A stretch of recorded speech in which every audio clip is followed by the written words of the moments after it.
Uh-oh. So, good afternoon, good morning, friends. Hey, there's a connection issue with LinkedIn, so let me see what I can do about that really quickly. It looks like I'm live on Facebook. It looks like I'm live on YouTube. If you're here, say hello. If you're joining me for the first time, say hello in the comments. Love to hear from you, and hopefully my comments are working today.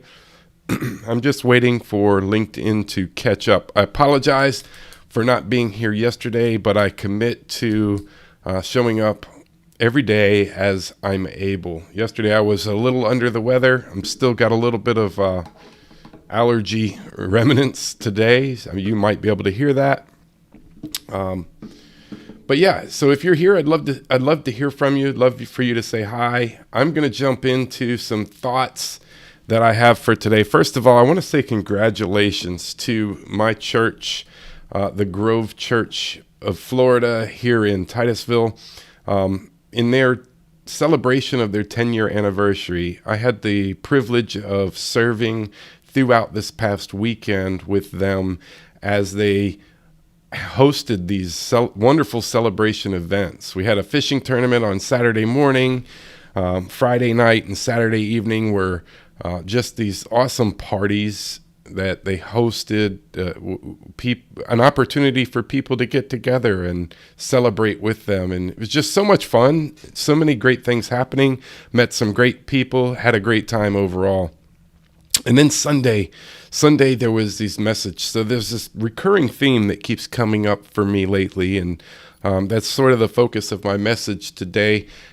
And it has a lot to do with the connection piece, the three keys that I've been sharing to sustainable growth. And Sunday's message at church helped me realize how much relationship there is to marketing as a business, and the things that I try to teach people or impress upon others that I encounter when it comes to growing in their business. So the three keys that I've been sharing are to connect with others from a place of genuine curiosity, and establish a relationship. It doesn't matter if that person is a great prospect for your business or not, because that relationship is valuable, and maybe more valuable than you realize. If you tune them out because you're looking for a prospect, then you may be missing other opportunities. And finding or restoring other areas of your life is also an important consideration.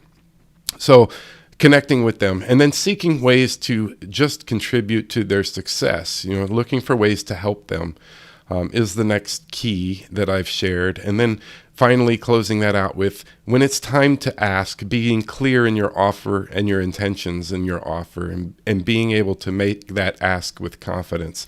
So those are just the three keys I've been sharing. But here's the message, the three keys, or the 3 points that were shared in this weekend's message at the church, were that they intentionally do things no one else is doing to reach people no one else is reaching.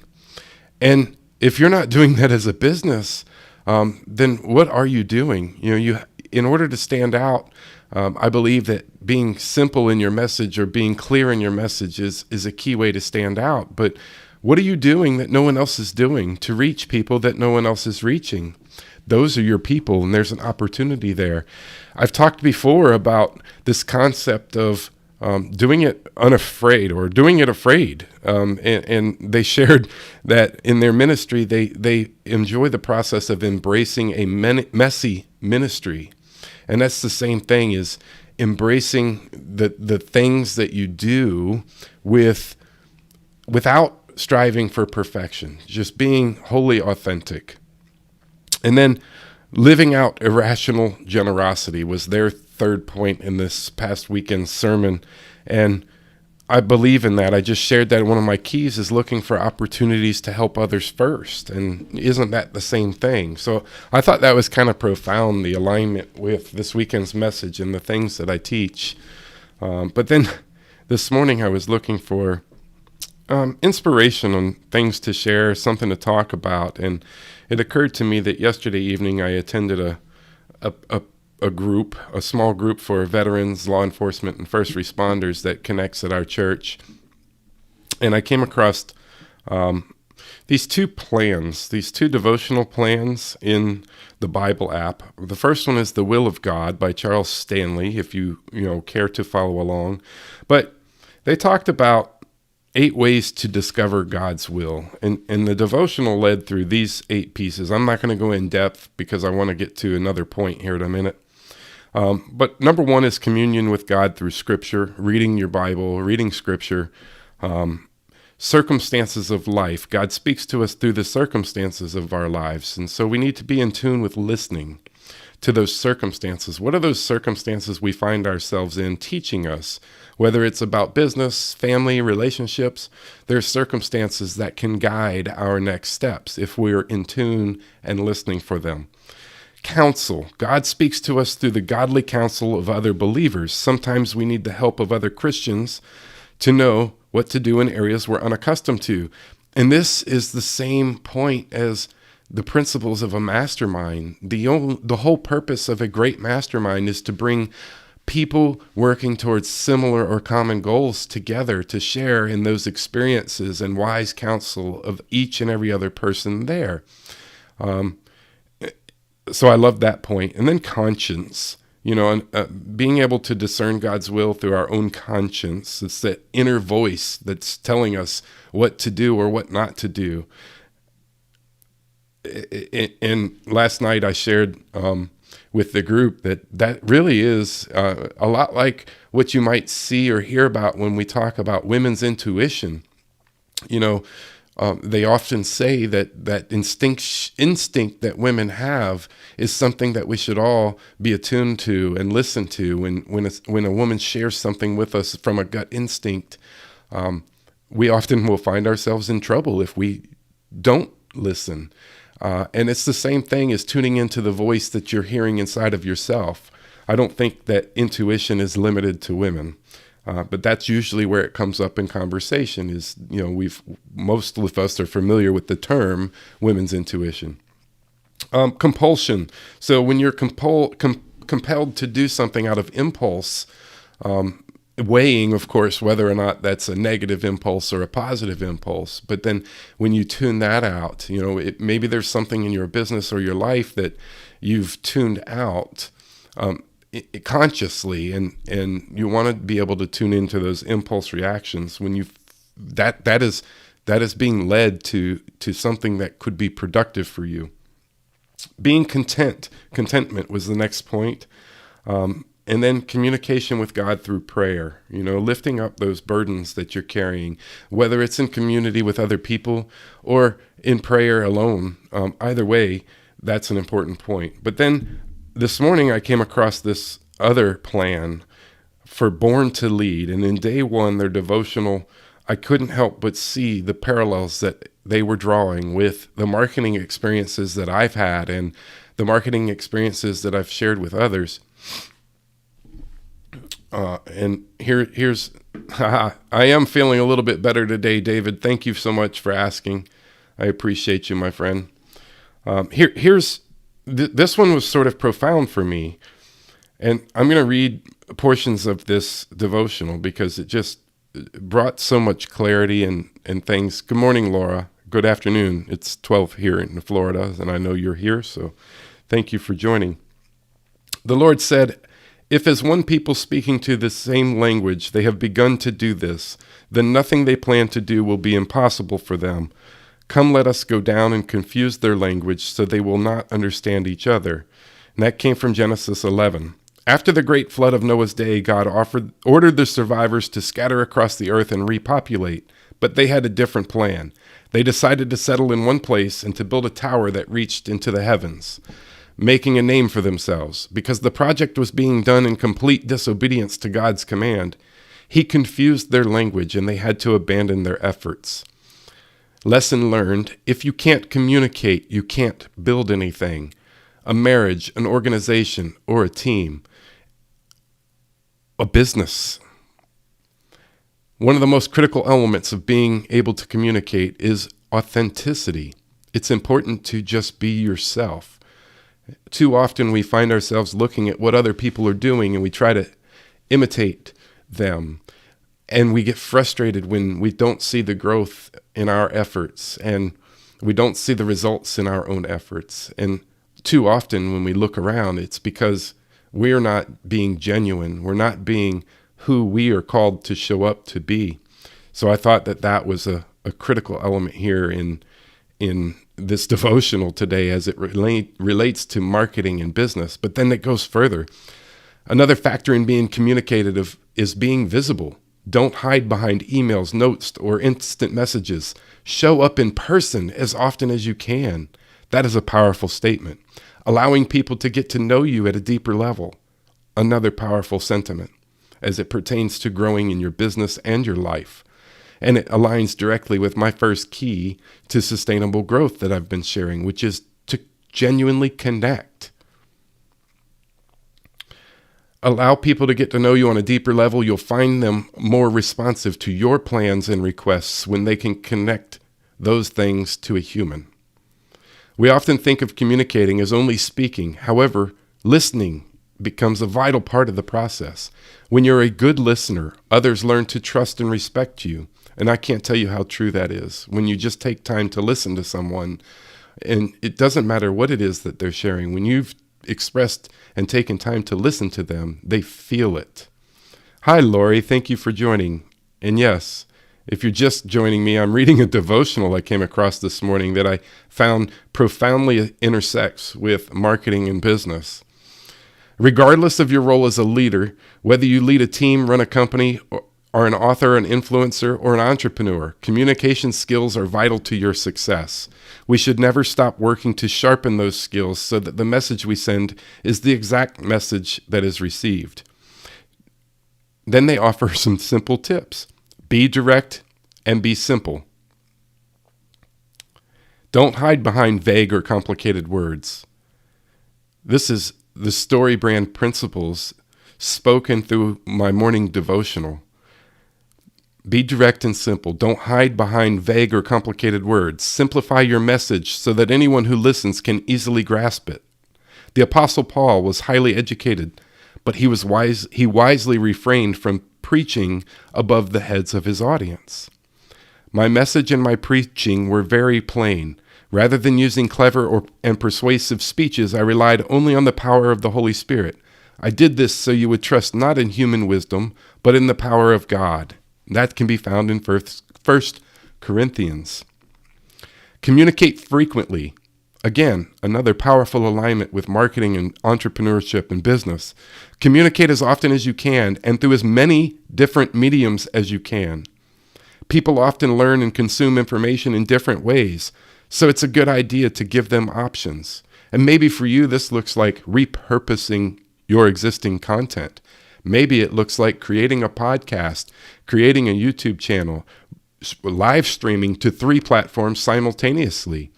I try to be everywhere that I can. I know I can't be everywhere, but I do what I can to share my message across as many mediums as possible in different formats so that I can reach people that I might not be reaching. I'm trying to do things that others might not be doing to reach people that they might not already be reaching. Encourage feedback. If you've ever listened to one of my podcasts, that's one of the first things we ask is for people to provide us with feedback and questions and ways that we can continue to improve what we are offering. Walk your talk. If your words and actions are inconsistent, you lose credibility. Always remember that when you're not speaking, you are communicating. Nothing will cause people to mistrust you more than not being a person of your word or displaying a lack of integrity. Be a storyteller. Stories serve as great visual illustrations, and they're likely to be shared with others. They breathe life into your goals or vision, so learning how to be a good storyteller will enhance your communication. It helps others vividly grasp the message. Jesus knew the power of story. We learn in Mark 4:33-34 that Jesus used many similar stories and illustrations to teach the people as much as they could understand. In fact, in his public ministry, he never taught without using parables. That was my morning devotional, and the alignment with what I learned through my experience with StoryBrand, what I've learned through the world of marketing and copywriting with Ray Edwards and his leadership, and what I've learned through my interactions with people, the connections and the way we approach those and the way we seek to help others, I couldn't help but draw a distinct parallel this morning between those messages and the messages that I share, the messages that each business should learn to embrace well, each entrepreneur should learn to embrace and strive to improve in. Storytelling is not a complicated process. And here's what I'll say is, if you need help with any of these things, whether it's community, I have a mastermind group. Many people don't already know that I do lead a mastermind, and I am looking for a few select individuals to join us. And so if you've started a small business or you're looking to start working for yourself in the next 12 months, I'd love to invite you to join me in a conversation and find out if that would be a good fit for you. But if you're struggling with one of these other areas, maybe you want to learn how to tell better stories for purposes of marketing. Maybe you want to consider how you might repurpose content or get into new audiences, then I'd still love to have a conversation with you. If there's another challenge you're working on in your business, or you just want to confide in somebody that there's something you're working on you're just unsure about, then I would love to speak with you there too. So if you want to check out the mastermind, or you want to just talk with me, have a conversation, I'd love to learn more about what you're working on, what challenges you might be facing, or just connect and share ideas, then I'd love to invite you to go to talkwithdanw.com and schedule a call with me. And okay, so I'm checking messages again here. So Lori and David, yes, both of y'all in the same place at the same time. Good to see that. If I'm not mistaken, that's how I was introduced to you, Lori, was through our brother David. And David, such a pleasure to have you join me today. I appreciate all of you who have shown up. Lori, David, and anyone else that may have joined us or will catch this video later.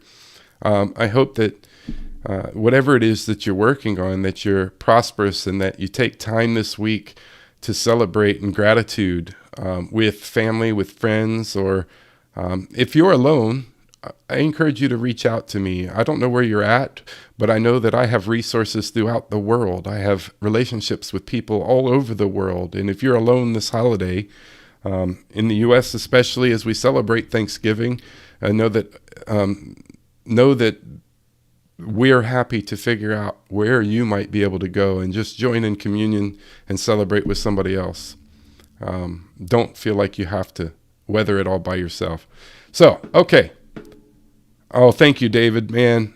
I appreciate you. And so there's a story behind it, which I know you've heard part of, David, but maybe others haven't. And maybe that's something I should share today as well. Is a few months ago, David actually recommended a book to me.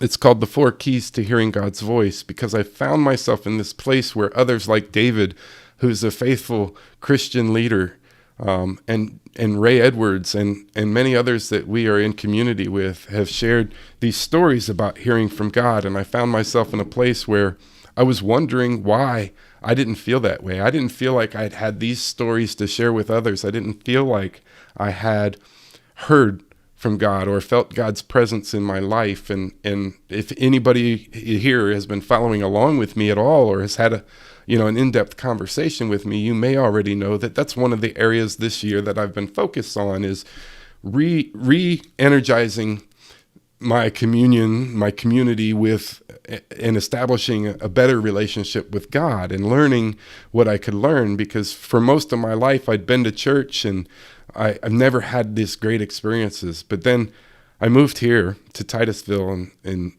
Titusville, Florida, and I ended up, it seemed like, if I was to look back on it at the time, it was a unrelated sequence of events that have occurred over the past few months. Since I moved here in May. And the first was that I'd recognized I wanted to build a stronger relationship with God, and I wanted to be more in tune with my faith. And I ran into this amazing church that has just provided an amazing experience time and time again, something that I feel called to be more participating in. So this past weekend, I served all weekend long during their 10-year anniversary celebration. I felt that impulse standing in a room with a friend of mine and said, Jason, how can I help this weekend? And I had such an amazing time. I wouldn't have sat in the room on Monday night with first responders, law enforcement, and veterans sharing the message that I've just shared with you if I hadn't shown up on Friday night to serve in that capacity. I wouldn't have had that introduction. And so they might be seemingly unrelated events. And the reason I brought up the book is because a couple weeks ago, I picked that book up. It'd been sitting on my coffee table for far too long. And I walk by it, I look at it and say, man, I need to start reading that. I really want to learn how people are hearing from God. I've not figured this out yet. And I just kept putting it off. And then a couple of weeks ago, I picked it up and I read the first chapter. I got through part of the second chapter and I started to see right then different things showing up in my life. I had a conversation with a coaching community I'm a part of where we reviewed an application from someone where they had pointed out all of the red flags as to why they wouldn't take this person on as a coaching candidate. And I said, I need to call him because he was a veteran. And the only thing I could see in him was a reflection of my life over the past few years and the things that I've overcome, the things that I've learned. And that's all I could see was a person who was where I was. And it hit me then that I needed to be working with people who I had intentionally avoided working with, veterans and other top performers, high achievers that have similar experiences, because the conversation right after that with Rich Litvin led me to we all experience similar things in those high performing, top performing positions, those high expectation roles where we hold ourselves so highly accountable for the things that we're doing in the next levels of achievement that we often sacrifice in other areas of our life. That was one parallel. But then the second parallel was when I observed the senior leaders around me throughout my lifetime and observed top performers in executive roles. They don't have people necessarily around them who can challenge the way they view the world, the way of thinking, because they're either too afraid to say the things that need to be said because they want to keep their jobs too, or they're just not sure how to approach those conversations with someone in those roles. And I'm unafraid. I will tell you exactly what I see when you tell me things. I will tell you the things that other people are afraid to tell you. That's my job as a coach, is to challenge you in ways that other coaches wouldn't dare challenge you. That's how we make real progress. And it's to bring forth these messages that I'm sharing here, that, my relationship and being authentic, my relationship with God and my journey there, the struggles and challenges that I've faced myself. Those are the things that I've seen happening in my life. And there's zero reason for me not to challenge other people to be better on a day-to-day basis. And it looks different for each person I've worked with, but it's been progressively exciting. And anyway, so I share all of that, Lori, because you asked for sure. I share all of those things just to share that once I read the first chapter of that book, I haven't even finished it. I need to finish it. But I read the first chapter of that book and I started making all these connections. And each day over the past few weeks has been one new connection to another that I can only justify as coming from a place of actually being able to tune in and listen where I wasn't listening before. It wasn't that I wasn't hearing God speak to me. It was that I wasn't sure how to listen to it yet. And what a profound experience to start recognizing how these things show up in my life. And it's been exciting. It's been exhilarating. And I'm still not without challenges, as I'm sure we all are. Anyway, so I would love to invite anyone to connect with me. If you've got challenges that you're facing in your business or your life, or maybe you're looking to do something else, I can talk about shifts. I can talk about marketing. I can talk about strategy. I can talk about connecting with other people from a place of genuine curiosity. And I can just listen. So I'd love to invite you to connect with me, talkwithdanw.com, and let's just have a conversation. I think those are the messages I wanted to share today. I can't see what book that is that David just shared, but he just shared this readerlinks.com. Thanks for sharing, David. He says it's a life-changing read, so I'm going to check that out. But I just put it up there for anybody else that might be interested. Of course, it's in the comments down below. The actual link should be there. I guess you can't click on the comment. So, yeah, that's what I wanted to share right now, I think. And invite any questions. I'll hang out for a minute. I know the chat has sort of a delayed response. So if you've got questions or comments that you'd like to share with me or to inquire about, or if you have feedback for me on how I can improve what I'm offering to the rest of you, I'm open for suggestions, and I'm following the guidance that I'm supposed to be listening to when I say that. And I've been challenged with scheduling 100 conversations before the end of this month, and I'm a little behind. And I don't have to have all of those conversations this month, but I would love to see about scheduling all 100 before the end of this month. So if there's no comments or questions, I'll go ahead and close us out for the day. And I look forward to seeing you all again as I return tomorrow, same time, same bat channel. Thank you, David. I appreciate you joining me today, my friend. I didn't get to spend time with you this week in our mastermind, and I always look forward to those. So, hey, yeah, let's just, if you're a praying person, share. You think I should wear a different hat every time I go live. Love that, Ryan. Thanks. I have a collection of hats. Oddly enough, people don't know that about me, but I used to collect ball caps. So I still have quite a few around, and I don't know how long that would last me, of course. If you want to start collecting some new ones to send to me so that I can keep it up, I'm game to do it. It sounds fun to me.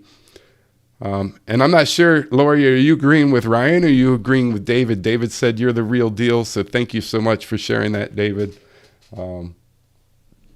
Yeah, so I'll take a collection of new hats. PM me, I'll send you my address where you can send those to. Be happy to put one on, represent your brand, represent other brands that you're supporting. That would be a fun way to have these conversations. So thank you, Lori, for the clarification. She's agreeing with David.